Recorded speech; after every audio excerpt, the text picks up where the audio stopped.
ఐపీఎల్‌లో ఈరోజు royal Challengers Bengaluru మరియు చెన్నై సూపర్ కింగ్స్ తలపడ్డాయి. ముందుగా టాస్ గెలిచి బౌలింగ్ తీసుకుంది చెన్నై సూపర్ కింగ్స్. మొదటిగా బ్యాటింగ్ దిగిన రాయల్ ఛాలెంజర్స్ బెంగళూరు ఆరంభం నుంచే దూకుడుగా ఆడారు. ఫిల్సర్ విరాట్ కోహ్లీ మొదటి వికెట్కు 30 బంతులు 45 పరుగుల భాగస్వామ్యాన్ని నెలకొల్పారు. ఈ భాగస్వామ్యాన్ని నూర్ అహ్మద్ విడదీశాడు. ఫిల్సాట్ 32 పరుగుల వ్యక్తిగత స్కోరు వద్ద స్టంప్ అవుట్ అయి పెవిలియన్కు చేరాడు. తర్వాత వచ్చిన పడెక్కల్ కూడా 14 బంతుల్లో 27 పరుగులు చేసి పెవిలియన్కు చేరాడు.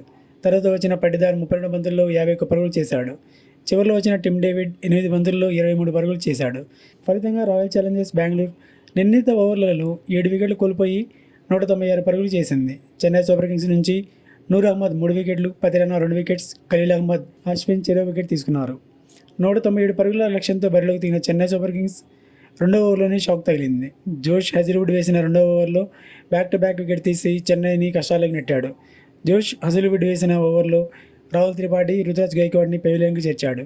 తర్వాత రచిన్ రవీంద్ర ఒక్కడే 31 బంతుల్లో 41 పరుగులు చేసి రాణించాడు.